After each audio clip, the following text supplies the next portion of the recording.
एक गांव में किशोर लाल रहा करता था। किशोर लाल बहुत ही खड़ूस था और हमेशा गरीबों की जमीन हड़प लिया करता था। उसी गांव में गोपाल नाम का एक किसान रहा करता था। उसने भी अपनी जमीन किशोर लाल के यहाँ गिरवी रखवा दी थी। इस वजह से वो किशोर लाल के खेतों में काम करता था, जिससे उसका कर्ज भी पट जाए और उसकी जमीन भी वापस मिल जाए। अरे गोपाल, जल्दी जल्दी हाथ चला। क्या तुझे अपना कर्जा नहीं पटवाना है? हाँ हाँ मालिक, चला तो रहा हूँ। मैं भी तो यही चाहता हूँ कि जल्द से जल्द मुझे मेरी जमीन मिल जाए। तू सही कह रहा है। मैं भी यही चाहता हूँ, क्योंकि मैं भी किसी गरीब का हक नहीं मारता हूँ। हाँ हाँ मालिक, आप तो हमारे लिए भगवान के समान हैं। आपने हमारे मदद की, यही हमारे लिए बहुत बड़ी बात है। इसके बाद किशोर लाल वहां से चला जाता है और गोपाल खेत के काम में लग जाता है।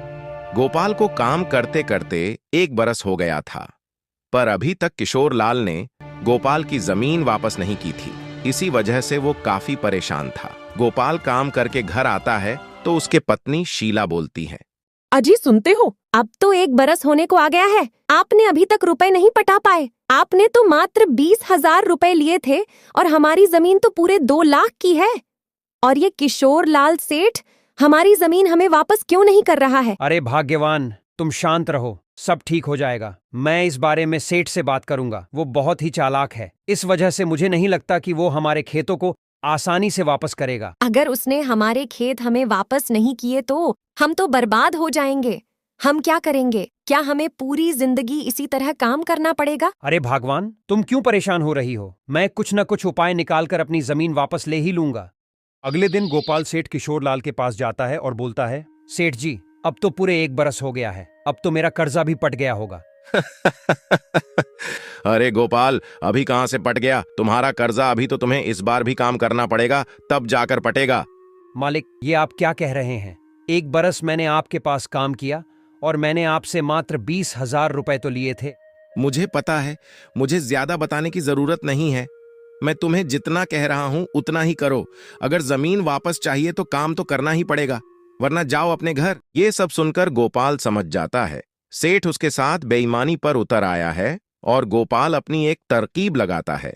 और अगले दिन गोपाल खेत में काम कर रहा होता है तो वो एक चमकीला घड़ा उठाता है और वो सीधा अपने घर पर आ जाता है। जब ये बात किशोर लाल को पता चलती है तो वो गोपाल को बुलाकर कहता है, क्यों रे गोपाल, तुझे मेरे खेतों में एक घड़ा मिला है ना, और तूने मुझे ये बात बताए भी नहीं।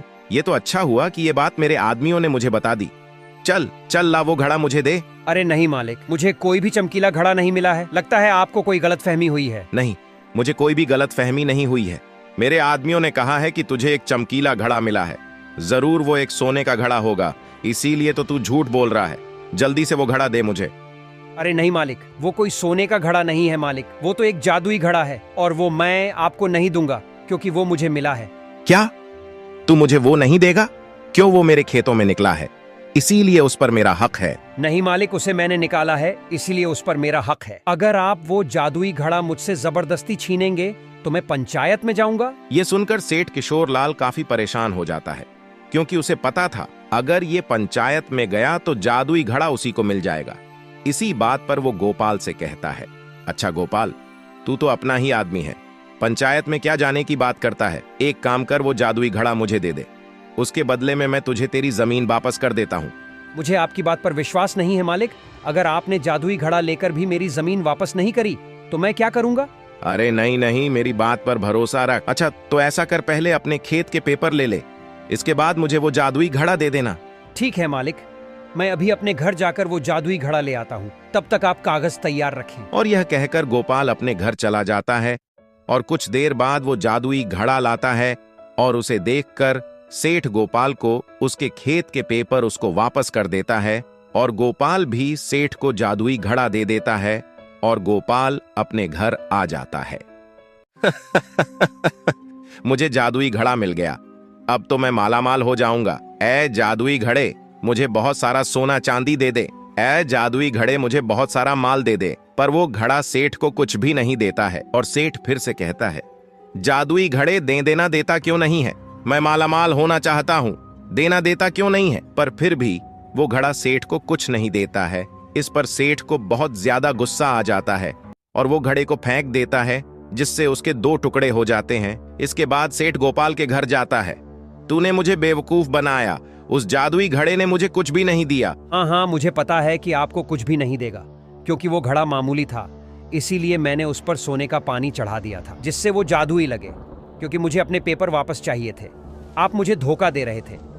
अगर आपने मेरे साथ कुछ भी किया तो मैं पंचायत में चला जाऊंगा। क्या तू मुझे धमकी दे रहा है? तुझे पता नहीं मैं सेठ किशोर लाल हूँ, मैं कुछ भी कर सकता हूँ। मुझे पता है, मगर आपको नहीं पता है। अगर मैं पंचायत में चला गया ना, तो आपका क्या होगा? ये सब सुनकर किशोर लाल बहुत डर जाता है, क्योंकि उसे पता था कि उसने गोपाल से बेईमानी की है और इसे वजह से वो चुपचाप लौट जाता है। और गोपाल तो बहुत खुश हो जाता है, क्योंकि उसे उसके खेत वापस जो मिल जाते हैं। दोस्तों, अगर आपको यह कहानी अच्छी लगी हो तो प्लीज वीडियो को लाइक, शेयर, कमेंट और चैनल को सब्सक्राइब करें।